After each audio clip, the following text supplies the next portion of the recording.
Lobe involvement में कॉर्टिकोबल्बर, यूएमएन, LMN, अब कौन कौन इन्वॉल्वमेंट में होंगे तो क्या क्या साइन दिखेंगे वो पढ़ने वाले हैं, ठीक है।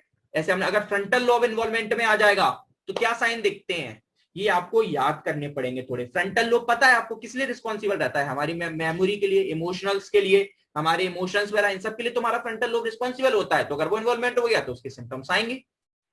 यानी अगर, और ये याद रखना frontal lobe doctor Stephen Hawking का इन्वॉल्वमेंट में नहीं था, क्योंकि ये सिर्फ 3 से 5% ही लोग होते हैं एमएनडी के जिनमें फ्रंटल लोब इन्वॉल्वमेंट में आ जाता है आगे चल के।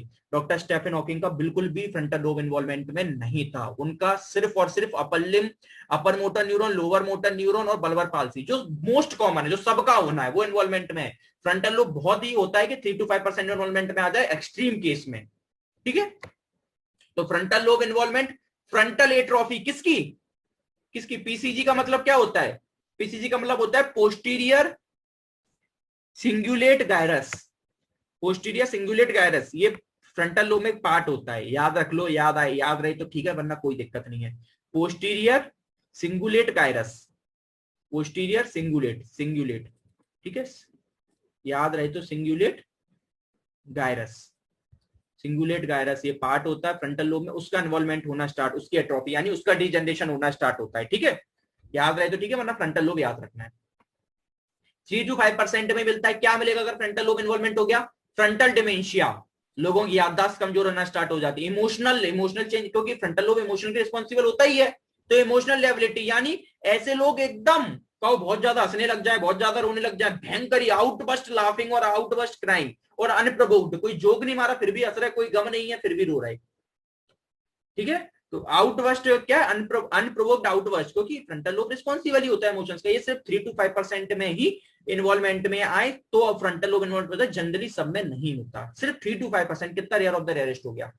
अब लिम्ब ऑनसेट, ये बिल्कुल कॉमन है, ये सब में हो रहे हैं लिम्ब ऑनसेट, और लिम्ब ऑनसेट कब इन्वॉल्वमेंट में होगी, लिम्ब ऑनसेट के दो ही जो पढ़ के आए, upper motor neuron, lower motor neuron, दोनों में इन्वॉल्वमेंट होना है। अपर मोटर न्यूरॉन के पूरा भी डिफरेंस बता चुका हूं मैं, अब बार बार नहीं बताऊंगा, मैं तो अभी आपको पॉइंट बताऊंगा सीधे सीधे।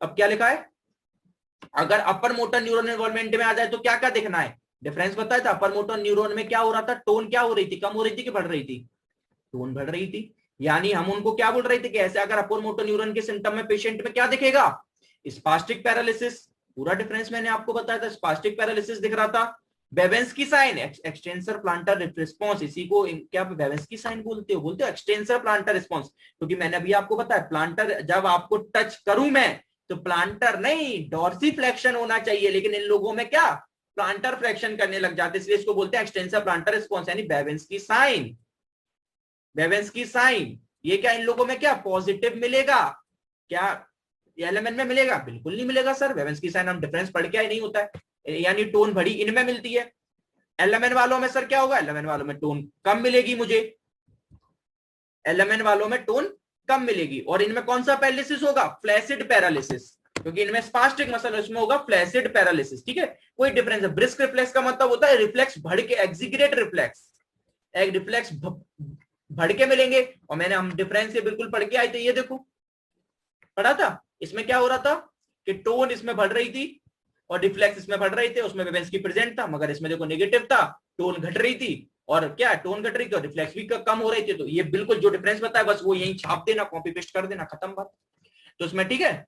और एक चीज और याद रखना है, एक इसके अपर मोटर न्यूरॉन में एक पॉइंट है जो बिल्कुल याद करना पड़ेगा, क्या पॉइंट है कि डिस्ट्रीब्यूटिव डिस्ट्रीब्यूशन ऑफ वीकनेस, यानी अगर अपर मोटर न्यूरॉन पेशेंट को होना स्टार्ट हो गए हैं तो अपर लिम्ब में एक्सटेंशन इन्वॉल्वमेंट में आता है और लोअर लिम्ब में फ्लेक्सर, ये होता है एमएनडी में, ये याद करना पड़ेगा, ठीक है। याद रहे तो ठीक है, नहीं तो नहीं, लेकिन मेरे हिसाब से याद होना चाहिए, बहुत इंपॉर्टेंट पॉइंट है यूएमएन के लिए, क्या है कि अपर लिम्ब के एक्सटेंसर इन्वॉल्वमेंट में आते हैं, ठीक है, यानी अब एक्सटेंसर से वो स्पासिटी में चले जाएंगे, यानी पेशेंट अपर लिम्ब में फ्लेक्शन नहीं कर पाएगा, और लोअर लिम्ब में पेशेंट के फ्लेक्शन इन्वॉल्वमेंट में आते हैं, यानी पेशेंट एक्सटेंशन नहीं कर पाएगा, क्यों, क्योंकि ये स्पासिटी में चले, इसका जस्ट उल्टा लिख दो, एलएमएन, एलएमएन में क्या थे, टोन कम हो रही थी, फ्लैसिड पैरालिसिस हो रहा था यानी मसल एट्रोफी, अब टोन कम हो गया यानी मसल वीक ही तो होगी, और क्या होगा, तो मसल वीकनेस, ट्रोफी, फेस्कुलेटेशन का मतलब जानते क्या होता है, एबनॉर्मल मसल का स्पॉन्टेनियस ट्विच होना, एकदम मसल एकदम सडन कॉन्ट्रैक्ट करती है फिर चली जाती है, सब फेस्कुलेटेशन ऐसे आते हैं, ठीक है। Muscle cramp, loss of reflex, अभी पढ़ गया, इसमें रिफ्लेक्स बढ़ते थे, इसमें कम होते थे, इसमें लॉस ऑफ रिफ्लेक्स होंगे, मसल जाएंगी कंप्लीटली वास्ट होंगी, है ना। और एक बात याद रखना, इन लोगों का हैंड मालूम, इस इनमें एक स्पेशल हैंड दिखता है, इसको बोलते हैं ग्लिटर्ड है, glittered app skeleton hand. App मतलब कैसे, कभी एप देखा, स्केलेटन हैंड मतलब देखो मैं तुम्हें बताऊं क्यों होता है। जो इंट्रोसियाई समझते ना, ये इंट्रोसियाई, ये बीच में दिख रही है ना, ये इंट्रोसियाई होती है हमारी, इनके ये बीच में इंट्रोसियाई होती है ये। अब इनमें क्या है, ये हमारी इंट्रोसियाई वीक पड़ जाती है, हमने बोला एलिमेंट में सारी मसल्स वीक पड़ेंगी, तो ये इंट्रोसियाई वीक पड़ जाती है। इंट्रोसियाई वीक होके मतलब क्या होगा सर, दिमाग लगाओ, ये जो टेंडन दिख रहा है, ये टेंडन ये प्रोमिनेंट हो जाएंगे। प्रोमिनेंट होने का मतलब क्या है, इनके अब दो, ये एक टेंडन ये है, एक टेंडन ये है, दिख रहा है, आप खुद देखो, अपने फील करो, उनके बीच में इंट्रोसियाई, अगर मैं ये हटा दूं तो सिर्फ आपको टेंडन ही टेंडन नजर आएंगे। कभी भूतों का हाथ देखा है, भूत तो बोलते हैं ना एप लाइक हैंड, जैसे भूत स्केल्टन हैंड, स्केल्टन हैंड कैसा होता है, सिर्फ टेंडन टेंडन नजर आते हैं, बीच में कोई वो नहीं है, तो इन लोग का एकदम एप लाइक स्केल्टन हैंड होने लग जाता है, क्योंकि इंट्रोशियाई इन्वॉल्वमेंट में आ जाती है। ठीक है,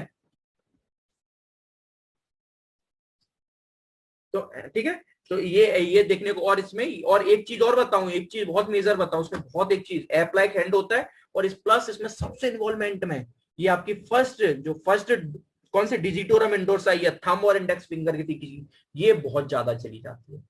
तो ये आपको जो दिख रहा है ना थेनर एमिनेंस, ये भी गायब हो जाता है, ये जो उठा हुआ पार्ट रहता है ना थेनर एमिनेंस, ये सब गायब हो जाता है, पूरा पिचक जाता है, और ये जो बीच का गैप है ये बिल्कुल चिपक जाता है। ये सबसे ज्यादा यहाँ नजर आएगा, वैसे तो ओवरऑल हैंड पे आता है, लेकिन सबसे ज्यादा नजर यहाँ ना आएगा। इसी को बोलते हैं एप लाइक हैंड। एप का भी देखना ऐसे होता है ना, वो जैसे चिंपांजी वगैरह होते हैं, उनको एप बोलते हैं, उनकी तरह, उनका ये नहीं होता उठा हुआ, ये गायब हो जाएगा, प्लस पीछे की तरफ से स्केल्टन हैंड हो जाएगा, क्योंकि इंट्रोसियाई चले जाएंगे। ठीक है, तो ये इसका बहुत अच्छा साइन होता है। तो muscle wasting give glutton and ape skeleton hand. अब आप बोलोगे सर कि अभी तो आपने अपर मोटर न्यूरॉन का समझा दिया हमको, ठीक है, लोअर मोटर न्यूरॉन का समझा दिया, और मैं क्या बोल रहा हूँ कि एक ही पेशेंट में दोनों दिखेंगे। हाँ, आप बिलीव करो, सोचो, पेशेंट के कुछ लिम्ब में स्पासिटी दिखेगी, कुछ में फ्लैसिडिटी दिखेगी, मतलब इतने खतरनाक पेशेंट हो जाते हैं। और इसका भी बहुत अच्छा रूल भी बताने वाला हूं कि आप कब उसको एमएनडी बोलोगे, कि क्या रूल होता है। तो ऐसे सोचो, कितना आप दिमाग लगा सकते हो, पेशेंट कितना खतरनाक हुआ कि उसके कुछ लिम्ब में तो स्पासिटी हो जा रही है, कुछ में फ्लैसिडिटी हो गई है। क्यों? क्योंकि कुछ में अपर मोटर न्यूरॉन और लोअर मोटर दोनों इन्वॉल्वमेंट में आ रहा है। तो ये कितना खतरनाक होता है एमएनडी, ये जब ही जाता है जब जान चली जाए। डॉक्टर स्टेफन हॉकिंग ये थे जो सबसे ज्यादा सर्वाइव कर पाए हैं। ठीक है, अब धीरे धीरे, अब ये तो मैंने अब मैं पूरा समझाता हूं बल्बर ऑनसेट डिसीज, इसी को प्रोग्रेसिव बल्बर पालसी बोलते हैं। जब इसका हम तीसरा टाइप पढ़ेंगे ना बल्बर पालसी, तो मैं वहां आपको ये बोल दूंगा कि मैं ये पूरा पीछे पढ़ा के आ चुका हूं, तो मैं अभी पढ़ा देता हूं। अगर आपसे सिर्फ पूछे बल्बर पालसी, तो ये सिर्फ इतना लिख के आना है। ठीक है, मगर आपसे पूछ रहे हैं क्या, एमएनडी या मायोट्रोफिक लेटरल स्क्लेरोसिस, तो उसमें सब लिख के आना है, क्योंकि मायोट्रोफिक लेटरल स्क्लेरोसिस में सब कुछ इन्वॉल्वमेंट में आता है, सब कुछ। रेयर ऑफ द रेयरेस्ट होता है कि सिर्फ बल्बर पालसी हो, वो रेयर ऑफ द रेयरेस्ट, लेकिन उसका हम वो तीसरा टाइप है, वो हम पढ़ लेंगे, हमको पढ़ना सब है। ठीक है, लेकिन अगर आपको मायोट्रोफिक को चाहिए तो आपका सब इन्वॉल्वमेंट में आएगा। अगर आपका बल्बर इन्वॉल्वमेंट में आ गया तो सब कुछ टंग, देखो बल्बर के साथ साथ हमेशा याद रखो क्रेनियल नर्व्स भी इन्वॉल्वमेंट में आ जाती है। अभी स्टार्टिंग में पता क्या है था, मैं अभी जब बताया कि क्रेनियल नर्व इन्वॉल्वमेंट में आती है, समझाया था ना कौन कौन सी, मैंने आपको कहा भी था कि सारी क्रेनियल नर्व इन्वॉल्वमेंट में नहीं आती, कुछ रह जाती है। ये देखो अभी आपको यहाँ बताया था मैंने, यही समझाया था आपको, दिख रहा है, loss of neurons in cranial nerve. तो क्रेनियल नर्व भी इन्वॉल्वमेंट में आ जाती हैं, सारी नहीं आती, कुछ ही आती हैं, ये याद करना पड़ेगा कौन कौन सी आती हैं। और वो क्रेनियल नर्व तो बिल्कुल इन्वॉल्वमेंट में नहीं आएंगी जिनका सेंसरी फंक्शन है, सिर्फ मोटर वाली। कौन कौन सी? सिर्फ मोटर वाली इन्वॉल्वमेंट में आती है। अभी याद रखना है कौन कौन सी, इसको प्रोग्रेसिव बल्बर पालसी बोलते हैं, progressive bulbar palsy with a combination of corticobulbar degeneration, corticobulbar degeneration and lower cranial nerve involvement, यानी एक ही बात होगी ना। प्रोग्रेसिव बल्बर पालसी मतलब क्या कि बल्बर है, साथ साथ अपर भी हो गए, लोअर भी हो गए, और क्रेनियल नर्व भी इन्वॉल्वमेंट में आ गई। मैंने कहा ना प्रोग्रेसिव, धीरे धीरे करके बॉडी का कुछ नहीं बचता, सब इन्वॉल्वमेंट में आ जाएगा। कौन कौन सी क्रेनियल नर्व इन्वॉल्वमेंट में आ जाती हैं? डिजनरेशन ऑफ कॉर्टिको पे बात है इन्वॉल्वमेंट। अब ये याद करनी पड़ेगी, 5th, 7th, 10th, 11 और 12, ये मसल आपकी इन्वॉल्वमेंट में आ जाती है मेजरली। इनके तो सिम्टम्स दिखने ही दिखने, 1 2 3 4 5, ये 5 टोटल कितनी क्रेनियल नर्व होती है? 12, ये 5 तो इन्वॉल्वमेंट में आती है। इनके नाम बताओ। 5th वाले का नाम है कौन सा? ट्राइजेमिनल। ठीक है, 5th वाले का नाम है ट्राइजेमिनल। 7th वाले का नाम क्या होता है? कौन सी क्रेनियल नर्व है? फेशियल, ये याद होनी चाहिए, फर्स्ट ईयर में ही पढ़ते हैं हम, ठीक है ना। Trigeminal, facial. 10th कौन सी है? वेगस नर्व, है ना। 11th कौन सी है नर्व हमारी? स्पाइनल एसेसरी, स्पाइनल एसेसरी है कि नहीं, स्पाइनल एसेसरी नर्व है। और 12th कौन सी है? हाइपोग्लोसल। अब इन सब के काम देखो, मैं बताऊं, इन सब के काम, वही काम बिगड़ेंगे। क्या काम होंगे? ट्राइजेमिनल जानते हैं कौन कौन सी नर्व, कौन से ट्राइजेमिनल की 3 ब्रांच होती हैं। कौन कौन सी ब्रांच होती है? ऑप्थेल्मिक, मैंडिबुलर और मैक्सिलरी एंड मैंडिबुलर। तो आपका ऑप्थेल्मिक, ऑप्थेल्मिक का एरिया, मैक्सिलरी मैंडिबुलर ये वाला इन्वॉल्वमेंट में आता है। प्लस इन्वॉल्वमेंट में आता है आपका कौन सी? 7th नर्व, 7th फेशियल, यानी फेशियल की जितनी, फेशियल की टोटल 6 ब्रांचेस होती हैं डिफरेंट डिफरेंट, वो सारी की सारी इन्वॉल्वमेंट में आ जाती है। इसलिए ऐसे लोगों के पता फेशियल एक्सप्रेशन बिल्कुल चले जाते हैं। देखो डॉक्टर स्टेफन हॉकिंग को देखो, कोई फेशियल के देखो ये हालत होती है। फेशियल एक्सप्रेशन देख रहे हो इस तरीके से, देखो ये पूरा, अब ये ना कुछ खाने के, ना इनकी ना कोई चीज च्युइंग कर सकते हैं, ना चबा सकते हैं, कुछ नहीं कर पाते। तो फेशियल एक्सप्रेशन, फेशियल ना च्युइंग कर पाएंगे तो मैस्टिकेटर मसल्स, मैस्टिकेटर एक्सप्रेशन मसल्स, सारी मसल चली जाएंगी। वेगस नर्व, वेगस नर्व तो हमारी पता है हमारी बॉडी की सबसे लॉन्गेस्ट नर्व है, तो वो डिफरेंट डिफरेंट ऑर्गन्स को सप्लाई करती है, तो वो भी इन्वॉल्वमेंट में आएंगे। 11th होती है स्पाइनल एसेसरी, स्पाइनल सोचो, आपकी स्पाइनल, आपकी कौन सी? स्टर्नोक्लीडोमास्टॉइड इन्वॉल्वमेंट में आ जाएगी। और कौन सी ना? ट्रेपेजियस मसल, स्टर्नोक्लीडोमास्टॉइड, ये मसल इन्वॉल्वमेंट में आएंगी, तो ये भी खराब होंगी। प्लस 12th नर्व होती है हाइपोग्लोसल, यानी आपकी टंग। इसी को मैंने बोला था बल्बर पालसी, मतलब क्या, अब टंग नहीं है तो आप ना कोई चीज चबा पाओगे, ना कुछ चीज बोल, अब जो बोल पाते हो ना सब टंग के मूवमेंट की वजह से। एक काम कर लो, टंग को हाथ से पकड़ के फिर बोल के दिखाओ कुछ। तो जो कुछ भी सब बोल पाते हो ना सिर्फ टंग की वजह से, इसलिए बोलते हैं ना कि जुबान ज्यादा मत चलाओ, तो टंग, टंग की वजह से ही सब कर पाते हो, इसलिए हाइपोग्लोसल चली जाती है। इसलिए पेशेंट क्या होता है, उसका वॉइस बॉक्स सुनना गया है कि उसका भैया टंग के मूवमेंट के साथ ऐसी आवाज आती है, लेकिन बोल सब लेता है, बोलने में तकलीफ। आप समझ गए कि डिफिकल्टी स्पीच में क्यों थी, स्पीच गई क्यों नहीं? क्योंकि हाइपोग्लोसल नर्व टंग के मूवमेंट नहीं करने देती। स्पीच तो ठीक है, मगर बोलने में तकलीफ आ रही है, स्लड स्पीच होगी, डिफिकल्टी इन स्पीच हो गई। स्पीच में कोई दिक्कत नहीं होती। अब एक चीज और अगेन याद रखना है, कौन सी नर्व इन्वॉल्वमेंट में नहीं आती। इसमें थोड़ा, ये 5th नहीं है, इसको याद रखना, 6th नर्व है, ये यहाँ पर 5th है, 6th नर्व है, ठीक है। तो 3rd, 4th एंड 6th ये नर्व बिल्कुल इन्वॉल्वमेंट में नहीं आती। कौन कौन सी है? ऑक्यूलोमोटर, ये बिल्कुल इन्वॉल्वमेंट में नहीं आती, ऑक्यूलोमोटर। 4th कौन सी है? ट्रोक्लियर। और 6th होती है एब्ड्यूसेंट। ये नर्व इन्वॉल्वमेंट में बिल्कुल नहीं आती। अब आप दिमाग लगाओगे, सर कंटिन्यूअसली मैं एक चीज बोले जा रहा हूँ कि इन्होंने सारे कंप्यूटर्स ऐसे बनाए थे जो उनकी आंखों से चलते थे, क्योंकि ये कुछ तो काम करता नहीं है, आंखों को ऊपर नीचे करते थे और स्क्रीन ऊपर से नीचे जाती थी। सारे स्क्रीन शेयर करना है, कैसे करना है, सब कुछ अपनी आंखों से करते थे। अब इनमें आप समझ आ गया, क्योंकि ऑक्यूलो मोटर नर्व क्या करती है? आंखों की सारी मसल्स को सप्लाई करती है। आप जो आंखों से इधर उधर आई बॉल को घुमा पाते हो ना, इधर उधर सब कुछ कर पाते हो ऑक्यूलो मोटर नर्व की वजह से। और ऑक्यूलोमोटर नर्व बिल्कुल भी इन्वॉल्वमेंट में नहीं होती, 0% भी नहीं। तो ऐसे पेशेंट की आंखों के रोटेशन बिल्कुल इनटेक होते हैं। तो इसलिए स्टेफन हॉकिंग ये सब जो काम कर पाए ना, इसी वजह से, क्योंकि इनकी आंखें इन्वॉल्वमेंट में नहीं रही। ऑक्यूलोमोटर नर्व इसलिए सारी स्क्रीन अपनी आंखों से ही चलाते थे। इसलिए आज मैंने स्टेफन हॉकिंग को खुलना मैंने सही समझा, क्योंकि उनसे सब कुछ रिलेटेड करोगे, सब याद रहेगा, कुछ भूलोगे नहीं। अब वैसे आंखों का भूल जाते, लेकिन स्टेफन हॉकिंग की इमेज याद करो, भूल पाओगे, चाके भी नहीं भूल पाओगे। अच्छा उनकी आंखें तो बिल्कुल नहीं जाती थी, तो बोले ठीक है सर उनकी आंखें कर दो, आंखें बिल्कुल ठीक रहती है, ठीक है। आपसे कोई पूछे, बिल्कुल आंखें, बिल्कुल आंखों की ऑक्यूलोमोटर नर्व बिल्कुल इन्वॉल्वमेंट में नहीं थी। अब ये मत बोलना सर देखना, देखना सेंसरी स्टिमुलस होता है, मैंने हर बार बात कर रहा हूँ, मोटर, मोटर में जो आंखों का मूवमेंट है वो मोटर मसल की वजह से कर रहे हो। तो आपका जो मोटर मसल आंखों का वो बिल्कुल इन्वॉल्वमेंट में नहीं होता। अब क्या क्या है, क्या क्या जो तब से बात कर रहा था, apparent weakness of the muscle of mastication expression, बताइए ना क्यों मैस्टिकेशन में एक्सप्रेशन, फेशियल लग गई, तो आप कैसे एक्सप्रेस कर पाओगे, कैसे सारी चीजों को च्युइंग कर पाओगे? तो पेशेंट किसी चीज को च्युइंग नहीं कर पाता और एक्सप्रेशन लेस हो जाता है। अभी दिखाया स्टेफन हॉकिंग में, ठीक है।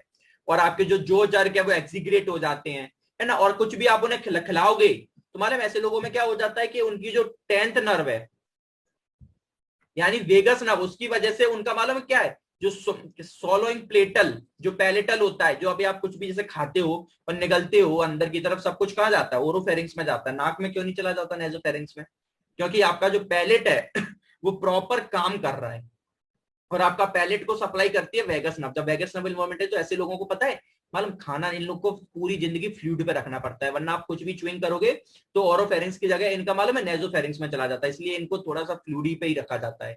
और जनरली हार्ड चीजें खिलाओगे तो च्युइंग करके उनका क्या आंख की जगह वो ओरोफेरिंक्स की जगह नेजोफेरिंक्स में जाने लग जाता है। क्यों? क्योंकि 10th नर्व यानी वेगस नर्व इन्वॉल्वमेंट में आ गई है। और क्या क्या, अब सारी वही चीजें हैं जो मैं इतनी देर से आपको समझा रहा था, सब वही लिखा है। Degeneration of the lower cranial nerve क्या लीड करेंगे? एट्रोफी। मैंने बताया कौन सी मसल की एट्रोफी अभी मैंने समझाई थी, स्पाइनल एक्सेसरी नर्व बताई थी, किसको सप्लाई करती है? स्टर्नोक्लीडोमेस्टर, तो उसकी एट्रोफी। और किसको दूसरा काम नाम दिया था? ट्रेफिजियस। इनकी एट्रोफी, फेस्कुलेटेशन मिलता है। फेस्कुलेटेशन का मतलब बताया था एबनॉर्मल मसल का स्पॉन्टेनियस कॉन्ट्रैक्शन, क्योंकि जो नर्व अभी ये इन्हीं मसल्स में दिखता है, इसके में ऐसे एबनॉर्मल कॉन्ट्रैक्शन दिखता है, ठीक है। और tongues appear worsted and fold. क्यों टंग वर्स्टेड क्यों हो रही है बताया अभी। कौन सी नर्व बताई मैंने? 12th nerve, hypoglossal. इसलिए ये लोग क्या है, बोल नहीं पाते, तो आपकी टंग कैसे होने लग जाती है? वेस्टेड, क्योंकि मसल काम नहीं करेगी तो आगे चल के वर्स्टेड तो नहीं, फोल्ड होने लग जाती है। इसलिए इन लोग को बोलने में बहुत ज्यादा तकलीफ आती है और कोई चीजें चबा भी नहीं पाते, च्युइंग भी नहीं कर पाएंगे अगर टंग ढंग से काम नहीं कर रही है तो, ठीक है। और वही चीज बार बार कह रहा हूं कि as the disease progresses all level of motor system become involve. ये तो एक एक करके पढ़ के आ गए, लेकिन आपको जो भी है वो सब लिख दो। Motor system become involve, patient with limb onset develop बल। अब देखो स्टार्ट लिम्ब से हुई थी, फिर धीरे धीरे करके बल्बर भी इन्वॉल्वमेंट आ गया, या ऐसा समझ लो बल्बर से स्टार्ट कर दो तो लिम्ब हो जाएगा। मैंने कहा था ना, हो किसी से भी, खत्म आपकी डेथ पे ही होनी है। लेकिन अब बहुत ही कम ऐसा rare of the rarest case होता है कि आगे चल के रेस्पिरेटरी मसल्स इन्वॉल्वमेंट में आ जाए। रेस्पिरेटरी मसल्स बहुत लास्ट में इन्वॉल्वमेंट में आती हैं, और वही आपका बहुत बड़ा रीजन हो जाता है डेथ का। आप जानते हो पेशेंट की अगर रेस्पिरेटरी मसल इन्वॉल्वमेंट आगे सांस ले ही नहीं पाएगा, है ना। लंग्स क्या है जो आपके क्या नहीं करेंगे, कॉन्ट्रैक्शन रिलैक्सेशन नहीं करेंगे कंटिन्यू, तो क्या हो जाएगा उनका, तो फिर पेशेंट सांस कैसे लेगा, तो ये डेथ का कॉज बन जाता है। लेकिन ये आगे चल के लंग्स मसल इतनी जल्दी इन्वॉल्वमेंट में नहीं आते, इसलिए ये वाले पेशेंट थोड़ा ज्यादा सर्वाइव कर जाते हैं। लेकिन हाईएस्ट लॉन्गेस्ट सर्वाइवल करने वाले 55 साल किसने करा? Doctor Stephen Hawking. बाकी ऐसे लोग 20, 25, 33 साल कर जाते हैं। लेकिन ये डिसीज जब ही खत्म होगी जब उनकी डेथ होगी। लेस कॉमन क्या होगा? सबसे कम से कम इन्वॉल्वमेंट क्या दिखता है? ये 3 पॉइंट याद रखने, सबसे कम से कम। ये इन्वॉल्वमेंट होते जरूर है मगर जो मिनिमम होते हैं। ब्रीथलेसनेस, क्यों? रेस्पिरेटरी मसल बहुत आखिरी में इन्वॉल्वमेंट में होती है, तो उन्हें सांस की प्रॉब्लम कभी नहीं आती। ऐसा नहीं होता कि उन्हें सांस लेने में तकलीफ हो रही है वो अपने आप को। लेकिन आप पीटी हो, चेस्ट पीटी, फिजियोथेरेपिस्ट, उनका फिजियोथेरेपी चलती रहे कंटिन्यूअसली, तो उनको और ज्यादा सर्वाइव कर जाएंगे। अगर आप नहीं करोगे, वास्टिंग में जाने लग गई, क्योंकि इन्वॉल्वमेंट में तो होंगी आगे चल के, ये कंफर्म है, मगर डिपेंड आप पे करता है कि आप उसे कितना डिले कर सकते हैं, ठीक है। तो ब्रीथलेसनेस फ्रॉम रेस्पिरेटरी मसल के लिए बहुत लेस कॉमन है, आगे चल के ही मिलता है। सेकंड पॉइंट भी उसी से ही रिलेटेड है कि repeated chest infection from occult aspiration. Aspiration का मतलब होता है सांस लेने की कोशिश। तो ये ब्रीथलेसनेस का मतलब ही होता है कि सांस नहीं आ रही तो सांस लेने की कोशिश करोगे, एस्पिरेशन, है ना। एस्पायर्ड करना, तो ऐसा करना, कोई भी इन्फेक्शन वगैरह होना, कोई भी चीज गले में अटक जाना। रिपीटेड चेस्ट इन्फेक्शन और वेट लॉस, ये भी इतना ज्यादा नहीं मिलता। आगे चल के जब बहुत ज्यादा मसल इन्वॉल्वमेंट में हो जाती है, बहुत वास्टिंग शुरू हो जाती है, तब वेट लॉस मिलता है। ये मिलते जरूर है मगर लेस कॉमन है। अब एक चीज और आपको बहुत इंपॉर्टेंट बताऊं, ये सबसे गोल्डन पॉइंट, अगर आपको ये याद नहीं है तो पूरे एमएनडी सब बेकार है। क्या सर? कि नॉट इन्वॉल्वमेंट इन एमएनडी। ये याद होना चाहिए कि एमएनडी में इन्वॉल्वमेंट क्या नहीं होता। 3 चीजें हैं जो याद होनी चाहिए। पहला, सेंसरी साइंस कभी इन्वॉल्वमेंट में नहीं होते, 1 घंटे से समझा रहा हूं। दूसरा, मैंने बताया कि आंखों की ऑक्यूलर मसल कभी इन्वॉल्वमेंट में नहीं होती। और तीसरा, ब्लैडर कभी भी इन्वॉल्वमेंट में नहीं आता, यानी आपका ब्लैडर बिल्कुल ठीक बना रहता है। ऐसे पेशेंट का incontinence, rebel bladder movement dysfunction कभी नहीं होता। ये 3 चीजें बिल्कुल याद रखना। अगर ये 3 चीजों में से अगर एक भी चीज इन्वॉल्वमेंट में हो गई, फिर वो एमएनडी नहीं है। भले कोई सेंसरी साइन नहीं गया मगर आंखों की मसल चली गई तो एमएनडी फिर नहीं है। भले सब कुछ ब्लैडर चला गया तो एमएनडी नहीं। ये 3 गोल्डन रूल याद रखना है कि ये तीनों तो नहीं ही जाने चाहिए, तब आप उसे एमएनडी कहेंगे, है ना। अब डिफरेंशियल डायग्नोस का मतलब क्या होता है, मैं बार बार समझाता हूं। डिफरेंशियल डायग्नोस मतलब कुछ ऐसी डिसीजेस जो एमएनडी की तरह लगती हैं बाहर से देखने पर, मगर अंदर से वो एमएनडी नहीं होती। कौन कौन सी डिसीज? अरे हर वो डिसीज जिसमें यूएमएन एलएमएन जा रहा है। तो स्टार्टिंग में, क्योंकि स्टार्टिंग में सिर्फ यूएमएन एलएमएन ही जाता था, तो आपको क्या लगेगा, अरे ये तो एमएनडी हो सकती है, क्योंकि यूएमएन एलिमेंट तो दोनों में जा रहा है, तो साइन सिम्टम्स तो बाहर में सेम ही दिखेंगे ना। अगर मेरा भी ह्यूमन एलिमेंट जा रहा है, आपका भी ह्यूमन एलिमेंट जा रहा है, तो तीसरा जो दिखेगा वो क्या बोलेगा कि दोनों का एमएनडी है। फिर पहचानोगे कैसे, एमआरआई वगैरह कराएंगे कि भैया है कि नहीं, क्योंकि स्टार्टिंग में ना, या और ये वाले साइन भी देखेंगे। जैसे सर्वाइकल स्पॉन्डिलोसिस में पूरा पढ़ा चुका हूँ, सर्वाइकल डिस्क डिसीज, यूट्यूब पे जाए डलाए जाके देख लेना, समझाया था कि सर्वाइकल स्पॉन्डिल में नर्व दबती है और सर्वाइकल पे यूएमएन एलिमेंट दोनों साइन आएंगे, मगर सर्वाइकल का सबसे बड़ा पहचान कि उसमें सेंसरी इन्वॉल्वमेंट होता है, तो ये एमएनडी नहीं हुआ। ठीक है, और एमआरआई भी करा के देख लो, अगर सेंसरी बाहर से नहीं समझ आ रहा तो एमआरआई करा लो, तुम्हारा सर्वाइकल स्पॉन्डिलोसिस दिख जाएगा। एमएनडी में तो ना सर्वाइकल स्पॉन्डिलोसिस होगा। दूसरा स्पाइनल ट्यूमर, एक ही बात है, ट्यूमर से भी क्या होगा, आपकी स्पाइनल कॉर्ड दबेगी तो वही चीज हो गई कि नहीं हो गई, ऐसे खा लो चाहे वैसे खा लो। तो आपके स्पाइनल ट्यूमर में यूएमएन 11, अब स्पाइनल ट्यूमर भी मैं पूरा पढ़ा चुका हूं, डला है यूट्यूब पे, क्या होगा, एमआरआई कराओ। ठीक है, तो मैंने बोला ना सर्वाइकल स्पॉन्डिलोसिस ट्यूमर, इन सब में क्या एमआरआई करा के देख लोगे क्योंकि उसमें है कि नहीं। तो ये तो किसमें था, जिसमें यूएमएन और एलएमएन दिख रहे थे, इन दोनों में यूएमएन और एलएमएन के साइन तो दिख नहीं है क्योंकि स्पाइनल कॉर्ड दब रही है। एक होता है सूडो बल्बर पाल्सी, देखो कितना वो ही है, बल्बर पाल्सी तो एमएनडी में रहता ही है, ये होती है सूडो बल्बर पाल्सी। ये बल्बर पाल्सी है नहीं, लेकिन उसकी तरह एक्ट करती है। क्यों, क्योंकि इसमें आपका ये प्योर, इसमें भी यूएमएन लीजन जाता है और इसमें भी कॉर्टिको बल्बर इन्वॉल्वमेंट में आते हैं। तो हमें ध्यान देना पड़ता है कि प्रॉपर हमें चेक करना पड़ता है कि सिर्फ मोटर न्यूरॉन ही इन्वॉल्वमेंट में है कि नहीं, वरना उसमें भी साइन सिम्टम सेम दिखते हैं। तो क्या दो चीजें क्या क्या हो गई, तीन चीजें हो गई, सर्वाइकल स्पॉन्डिलोसिस, स्पाइनल ट्यूमर, और जरूरी नहीं है यूएमएन एलएमएन, ये किसकी स्पाइन की बात है, स्पाइन की और भी कोई चीज लेके आना, कोई दिक्कत नहीं है। दूसरा सूडो बल्बर पाल्सी हो गया। तीसरा होता है hyper thyroid and hyper parathyroid, क्योंकि इनमें भी आपकी मसल वास्टिंग होती है और आपके जो रिफ्लेक्स हैं वो भी एक्सीक्रेट होके दिखते हैं बढ़ के। तो आप बाहर से देखोगे तो अरे बोलोगे अरे इसको कोई एमएनडी तो नहीं, तो देखो एमएनडी में भी मसल वास्टिंग हो रही थी कि नहीं हो रही थी। तो फिर इसको कैसे देखेंगे सर, बोले थायराइड ग्लैंड के, थायराइड के और पैराथायरॉयड के टेस्ट करा लो, आपको उसमें नॉर्मली दिख जाएंगे कि वो बड़े हुए हैं, तो आप समझ लोगे एमएनडी नहीं है ना। तो ये डिफरेंशियल डायग्नोस का मतलब यही होता है कि नेकेड आई से साइन सिम्टम सेम दिखेंगे, मगर उनको डिफरेंशिएट कैसे करना है पर्टिकुलर यही है कि नहीं।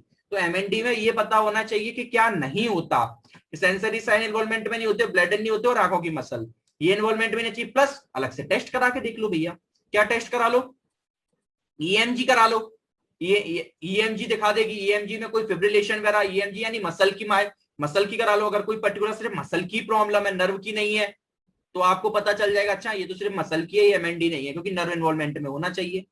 ठीक है, नर्व कंडक्शन स्टडी करा लो, उससे क्या होगा कि सर जो आपकी कौन सी स्पॉन्डिलोसिस हो रही थी, स्पाइनल ट्यूमर, तो उससे पता चल जाएंगे कि क्या प्रॉब्लम आ रही है। एमआरआई करा लो, स्पाइनल कॉर्ड कंप्रेशन दिख जाएगा, यानी स्पॉन्डिलोसिस पता पड़ जाएगा, ट्यूमर है।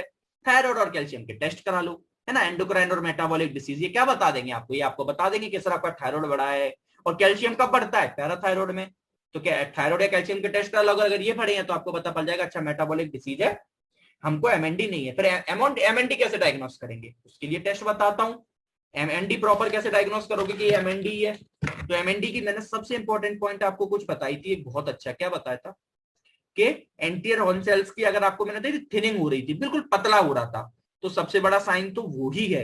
एक दूसरा सबसे बड़ा साइन क्या, कि कोई भी सेंसरी इन्वॉल्वमेंट में नहीं होना चाहिए, ब्लैडर इन्वॉल्वमेंट में नहीं होना चाहिए, आंखों की मसल इन्वॉल्वमेंट में नहीं होनी चाहिए, प्लस आपको कोई सीएनएस या पीएनएस की डिसीज नहीं होनी चाहिए, जैसे मल्टीपल स्क्लेरोसिस सीएनएस की है और पीएनएस की गुलियन बेयर सिंड्रोम, तो वो नहीं होनी चाहिए, नहीं तो वो करा रही है। ठीक है, तो लेकिन होना प्रेजेंट सबसे इंपॉर्टेंट चीज ये बहुत याद रखना कि आपके टोटल कितने लिम्ब है, 4, 2 अपर लिम्ब है ना, 2 हाथ है 2 पैर है, 2 अपर लिम्ब 2 लोअर लिम्ब, तो चारों में से एटलीस्ट एक में तो यूएमएन के साइन होने ही चाहिए। अब यूएमएन के साइन मुझे बताने की बार बार जरूरत नहीं है कि ना स्पार्सिटी, मसल टोन बढ़ेगी, स्पार्सिटी होगी, स्पास्टिक पैरेललिसिस होगा, बेवेंस की अगर पैरों में, अगर वो एक लिम्ब पैरों में है तो बेवेंस की रिफ्लेक्स प्रेजेंट होगा, है ना।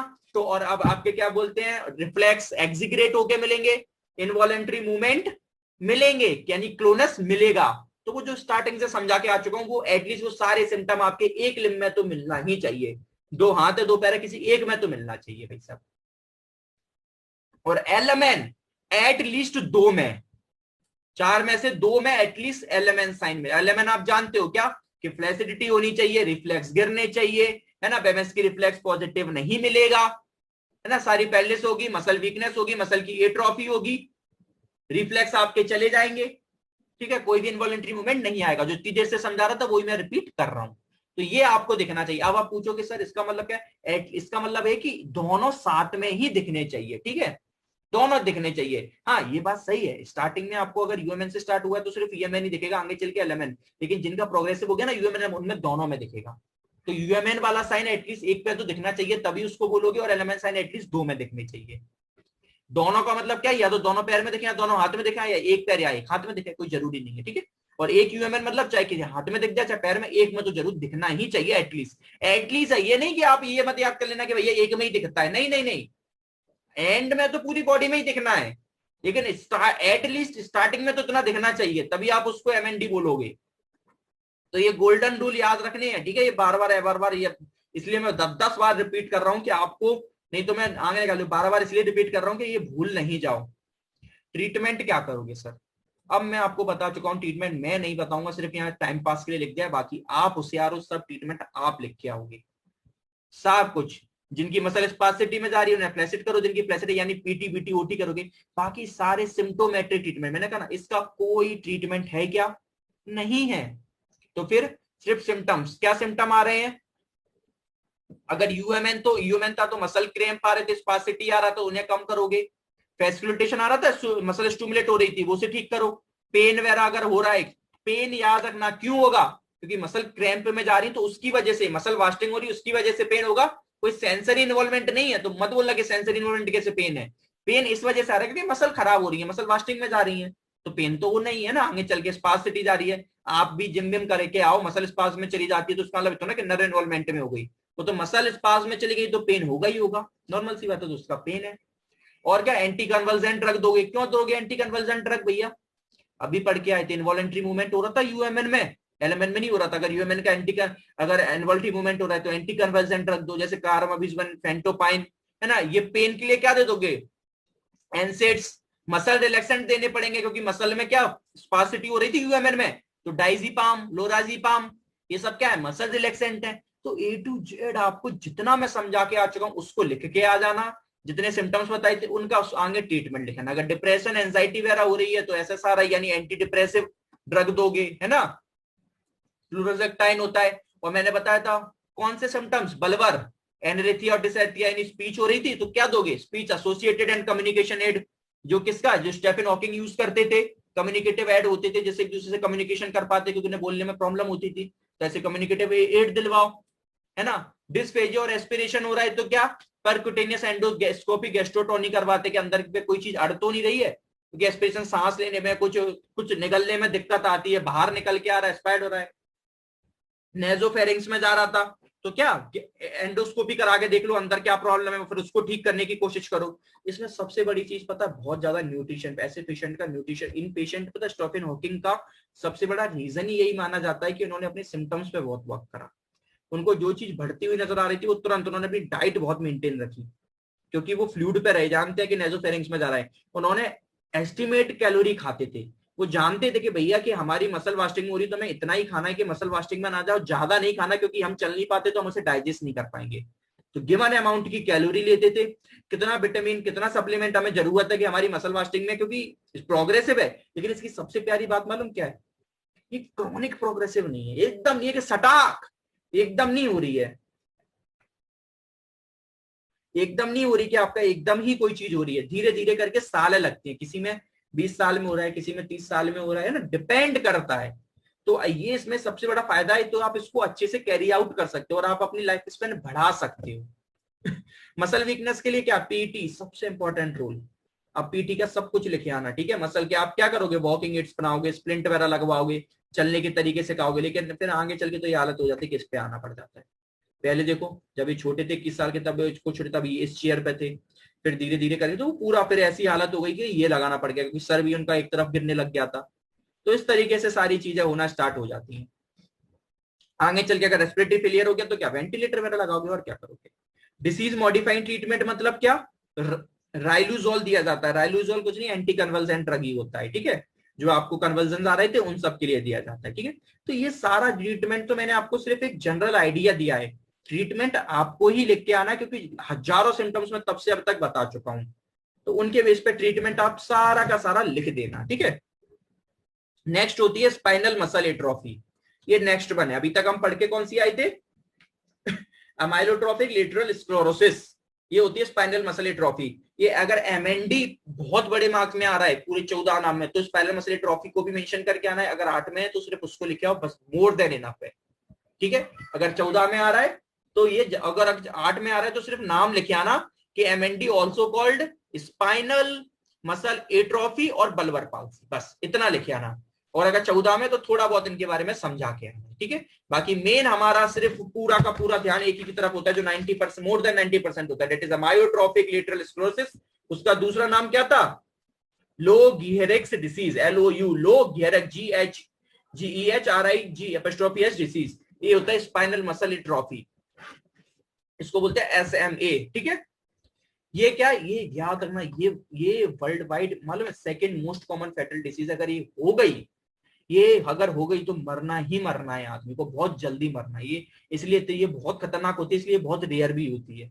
क्या बोलते हैं, समझ, the second most common fatal, अगर ये हो गई तो वर्ल्ड वाइड में सेकंड मोस्ट कॉमन है कि आपकी डेथ होनी ही है और बहुत जल्दी होनी है, ठीक है। कौन सी है, ये भी जेनेटिक ही है, ये autosomal recessive disease of MND, वो भी थी, वो भी जेनेटिक थी, ठीक है, आफ्टर ALS, ठीक है। इसमें क्या क्या है इन्वॉल्वमेंट में, सब कुछ वो ही इन्वॉल्वमेंट में होता है जो उसमें था, मगर इसमें एक चीज खराब है, बस इसमें डेथ बहुत जल्दी हो जाती है, बस इसीलिए इसको अलग से रखो कि इसमें स्पाइनल मसल्स, स्पाइनल बहुत ज्यादा, इसमें इतनी ज्यादा खतरनाक इन्वॉल्वमेंट में हो जाती है कि पेशेंट की डेथ होनी होती है, बहुत जल्दी होनी होती है। तो कैरेक्टर बाय डीजेनरेशन, बाकी सब है, anterior horn cell, symmetrical weakness, fasting, सब कुछ वो ही है, क्योंकि MND है, उसका दूसरा टाइप हो गया है तो वही ना। अब इसके 3 टाइप होते हैं और वो 3 टाइप डिपेंड करते हैं 3 चीजों पर। किस पर, पहली चीज के आपको जीवन के किस एज में हो रहा है, एज ऑफ ऑनसेट, दूसरा डिग्री ऑफ मस्कुलर यानी कितनी मसल इन्वॉल्वमेंट है, और तीसरा आप कितना जिंदा रह पाते हो, लेंथ ऑफ सर्वाइवल, इस पे भी इन्वॉल्वमेंट है। सोच लो इसके 3 टाइप है। सबसे खतरनाक टाइप होता है टाइप 1, फिर टाइप 2, फिर टाइप 3।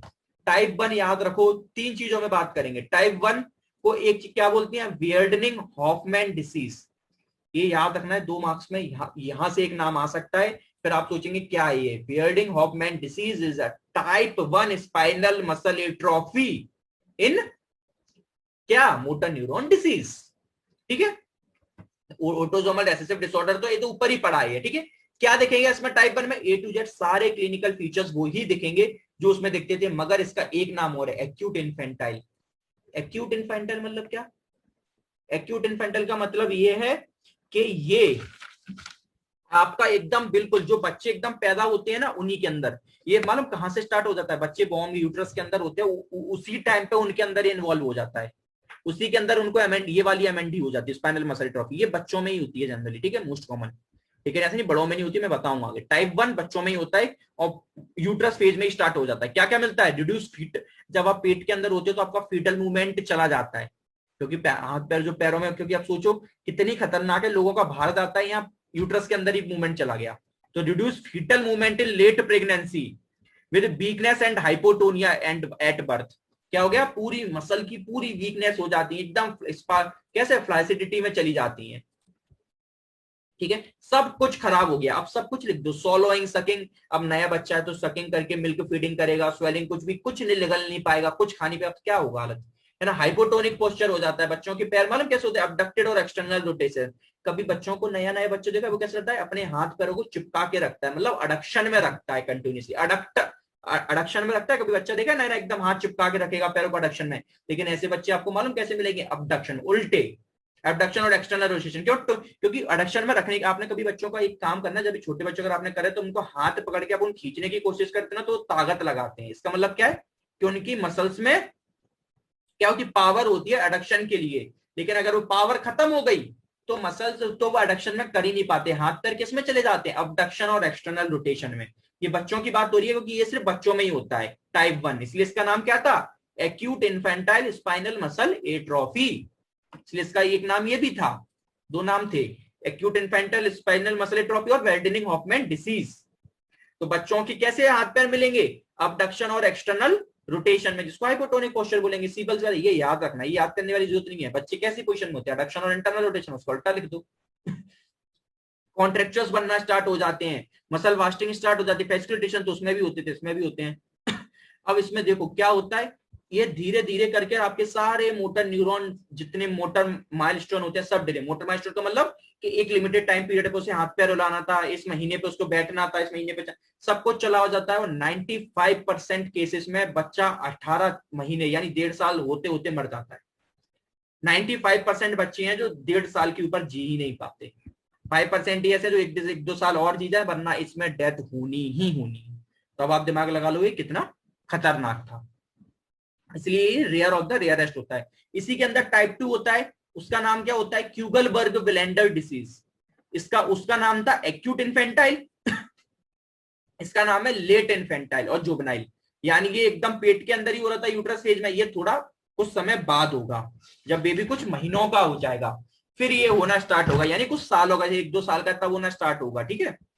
और ये वाले बेबी कब मर जाते थे, 1.5 साल के होते ही मर जाते थे। ये कब मरेंगे, इनमें सब कुछ, जो ये वाले बच्चे हैं ना, कौन से वाले, टाइप 2 वाले, उनमें सब कुछ सेम सिम्टम्स होते हैं टाइप 1 के, सब कुछ। बस अंतर क्या है सर, अंतर ये है कि वो यूट्रस में हो रहा था, ये बाहर होता है जुवेनाइल फेज में, और वो 1.5 साल तक बच्चे मर जाते थे, ये 12 साल तक मर जाते हैं।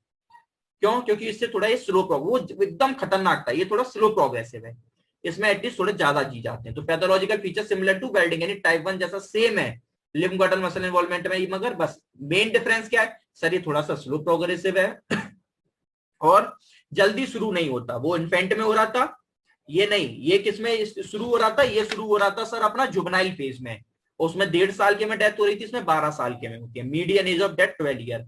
और थर्ड वाला उसका और लेट कर दो, ये और उससे भी ज्यादा स्लो है, ठीक है। ये आपको होता है सेकंड से लेके 5th डिकेड, यानी 20 साल से लेके 50 साल के बीच में। इसको adult onset spinal muscle atrophy बोलते हैं, ठीक है। सेम वही सब involve, progressive limb girdle weakness होती है, डिस्टल स्टेफिलोफ्यूरल फ्यूम्स और सेव। और ये बस इसमें सबसे बड़ी याद ये रखना, ये डिफरेंट होता है टाइप 1 और टाइप 2 से। क्यों, क्योंकि ये स्लो प्रोग्रेसिव होता है, इसमें डेथ तो होनी है मगर इतनी जल्दी नहीं होती, ठीक है। अब ये लास्ट लाइन सिंपल और सिंपल वो ही लिखी है क्या, कि ऐसा नहीं है कि स्पाइनल वाला, वही चीज मैं घुमा फिरा के इतनी देर से बोल रहा हूँ, जरूरी नहीं है कि स्पाइनल वाला अगर हुआ है तो सिर्फ वो स्पाइनल ही रहेगा, आगे चल के आपको बल्बर के कोई साइन नहीं मिलेंगे बोलने, ऐसा कुछ नहीं है। एक बार हो गई तो टाइप 3 में तो आगे चल के इन्वॉल्व, क्योंकि टाइप 1-2 में तो मर ही गई थे ना, टाइप 3 वाला तो ज्यादा चल रहा है, तो उनमें आगे चल के अगर स्पाइनल भी हो जाए तो आगे चल के भी उन्हें वो पूरा bulbar, upper motor neuron, lower motor neuron सब हो जाता है। इसलिए मैंने बार बार घुमा फिरा के, कौन सा हम पढ़ रहे थे, अमाइलोट्रोपिक, इसलिए बार बार हम अमायोट्रोपिक लेटेस्ट को, क्योंकि आगे चल के वो ही हो जाता है, सब इन्वॉल्वमेंट में A to Z आ जाते हैं। तो स्पाइनल वाले में बल्बर मसल एट्रोफी भी इन्वॉल्वमेंट में हो जाता है, इसे बस केनेडी सिंड्रोम बोलते हैं, ठीक है। आगे चल के बल्बर भी इन्वॉल्वमेंट में हो जाता है। X linked autosomal neurologic muscle atrophy है ये, with late distal and bulbar involvement. आगे चल के आपका क्या, बल्बर और डिस्टल सब कुछ इन्वॉल्वमेंट में आ जाता है। और बाकी मसल वीकनेस वगैरह तो थी। मैनेजमेंट क्या होगा, कोई स्पेसिफिक और सिम्टम है ही नहीं, हमें पता है सिर्फ सिम्टम्स पे, जो सिम्टम्स पढ़ के आए वो मैनेज करो। बच्चों में कुछ मैनेज नहीं होता, बच्चों में तो इतना खतरनाक होता है कि डेथ हुई जाती है, ठीक है। बाकी एक ही काम है, बस केयर करो, वही चाहिए हो वो हो।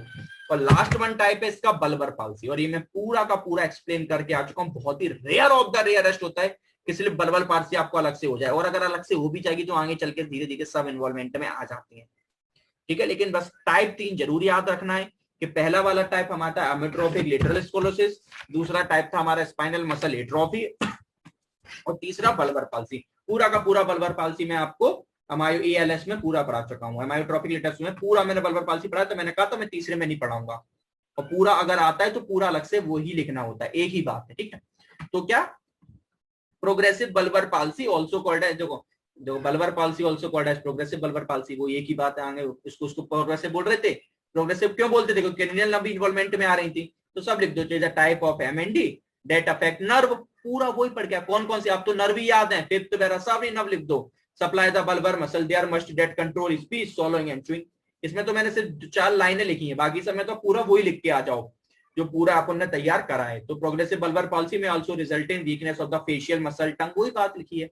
एडिशनल सिम्टम क्या मिलेंगे, वही आगे बल्बर था, धीरे धीरे करके एडिशनल सिम्टम आपके हाथ पैर भी इन्वॉल्वमेंट में आ गए, यानी मायोट्रोपिक लिटोस्क्लेरोसिस होना ही होना है। आउटबर्स्ट ऑफ लफिंग और क्राइंग कब होगी? अच्छा मुझे बताओ, लाफिंग और क्राइंग मैंने कब बताई थी, कौन इन्वॉल्वमेंट में होगा? जब मैंने बताया था कि फ्रंटल, बताया था कि फ्रंटल लोब इन्वॉल्वमेंट में होगा, और ये सिर्फ 3 to 5% केसेस में ही नजर आते थे, ठीक है। अगर वो भी इन्वॉल्वमेंट में हो गया तो क्या बोलोगे, इमोशनल लायबिलिटी। बाकी सब कुछ मैं यहाँ पीछे ये रहा पूरा A to Z एक्सप्लेन कर चुका हूं, ये लिखा पूरा एक पेज, यही रहा प्रोग्रेसिव बल्बर पॉलिसी, ठीक है। ये था हमारा आज का पूरा M&A। That's all about for today's lecture.